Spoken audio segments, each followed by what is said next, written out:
Happy Friday, LMEC students. I'm Miss Sosa, and I will continue with my social emotional lessons on second step about bullying and harassment. So today, yesterday, Thursday, in our last lesson, we learned about sexual harassment and how to tell if romantic or sexual behaviors are sexual harassment or are they flirting. So there's difference between flirting because flirting is kind of welcomed, but harassment, sexual harassment especially, is not welcome and it makes people uncomfortable. So today we'll learn how sexual harassment affects the people who experience it and talk about where to get support for it.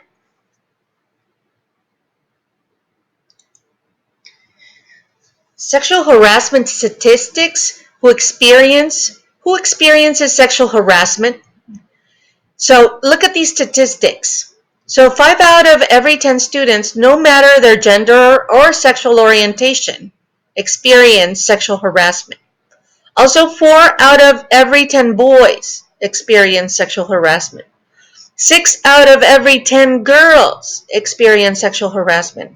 And 8 out of every 10 LGBTQ students experience sexual harassment. Do these statistics surprise you? And just think about it. Why does it surprise you, or why doesn't it surprise you? So let's click on here on the definition of sexual harassment is when someone bothers someone else with words, actions, or pictures of a sexual nature.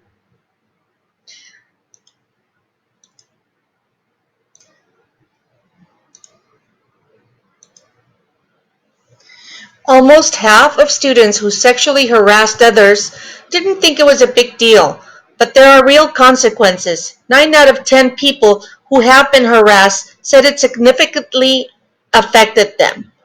Let's see which effects are short-term and which of the effects are long-term. So, effects of sexual harassment. So 9 out of 10 people who experienced sexual harassment said it had a significant effect on them.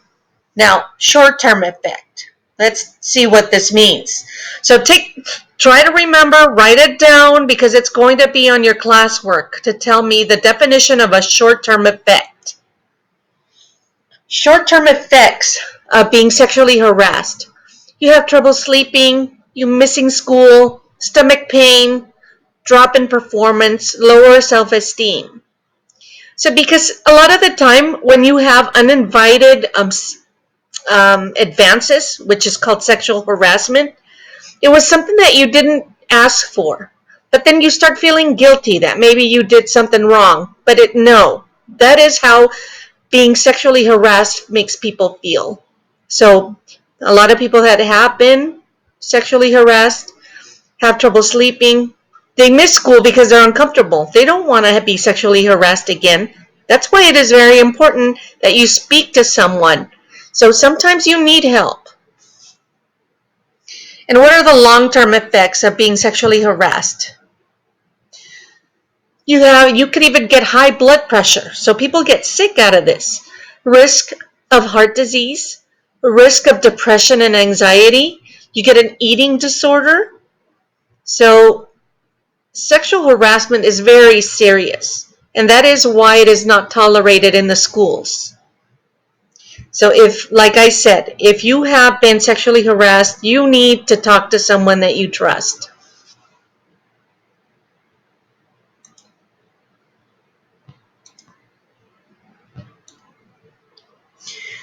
So as you've just learned, the effects of sexual harassment are serious. Let's watch a video that shows some real-life stories of sexual harassment. We'll hear 3 students, Christina, Hunter, and Rasha, discuss their experience with sexual harassment.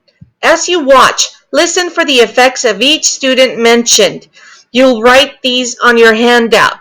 So today, during your classwork, you're going to be writing some of the effects that they suffered after being sexually harassed. When class long when you were so people arguing like on one hand, so I did water polo when I was like for a couple of years, I just recently stopped like a couple months ago, but the team was made of like 15 boys and 2 girls, and they kept like I mean, all of the guys were like, "Ooh, there's the girl in a swimsuit," you know, like that's kind of why I quit. One of my friends, she's pretty uncomfortable just with people talking about, they're being attracted to her or that kind of thing. But this person kept sexually harassing her online, and other people started to catch on. She felt really, really uncomfortable about it, and it carried over not just online, but just in person. She became much more quiet and just more generally uncomfortable with everybody. So there was this girl, and she was dating this boy, but I don't know if she knew, but this boy he was a really bad guy, and he used to talk about her behind her back, and he exposed her on social media doing provocative things, and she was very sad about it, and they used to call her names on social media, and I don't think she could take it. She transferred schools. I don't know what happened to her.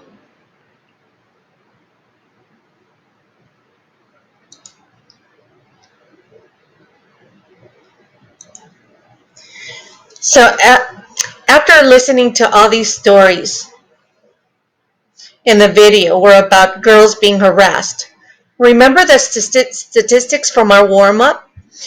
Anyone can be harassed. It can also happen in a male to male and female to female relationships. So you just saw some of the effects of students that had been harassed or had seen somebody been sexually harassed. So what are the effects of sexual harassment did the students in the video talk about? What effects of sexual harassment did the students in the video talk about?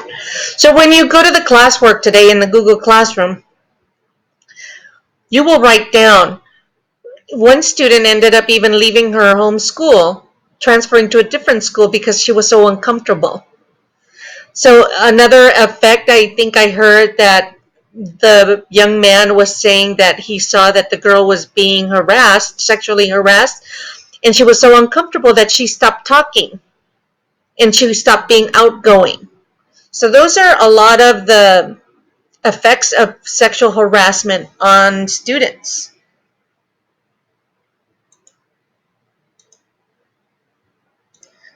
So now we're going to look at reporting sexual harassment. Even though sexual harassment is common, very few students report being harassed. And when should you tell someone? Now let's read. Only 1 in 10 students who experience sexual harassment reported to an adult at school. Why do you think that is?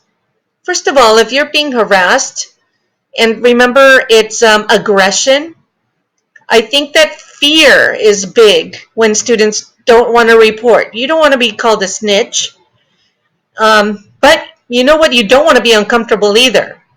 But if you don't say anything, that person's going to continue to harass you, and you don't know who else that student is harassing. What if you report it, and the student that was harassing you has been harassing 10 other people? Your report can mean the difference between this student getting a phone call home and you being, afraid to go to school. You stop eating because you're uncomfortable, you're sad, you can't sleep. No, I think it's important that you talk to a trusted adult if somebody is harassing you. So let's see. Who can who can you report to?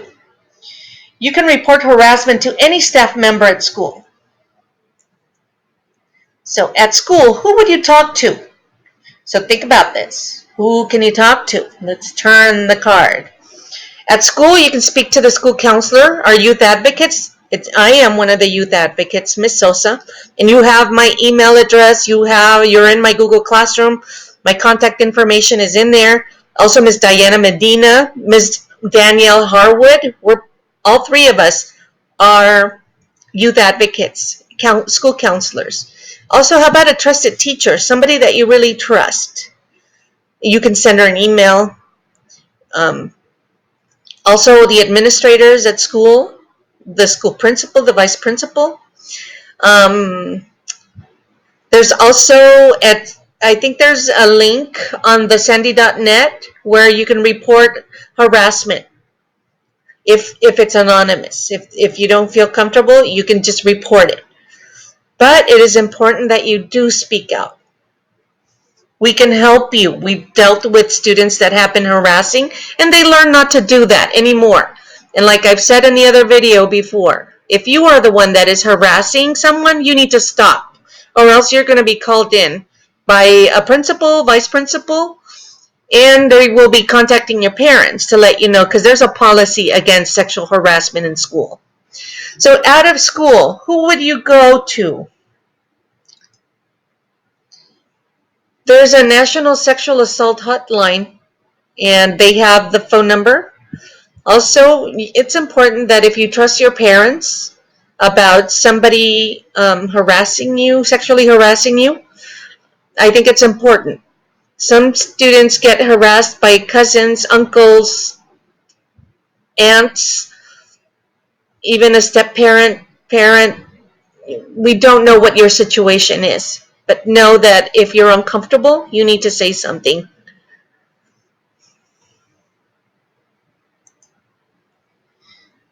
So to wrap up this lesson, who are some of the adults that you would feel comfortable going to for support if you experience or witness sexual harassment?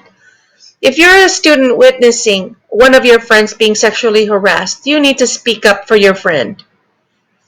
Remember, we all make a difference. We all need to be supporting each other.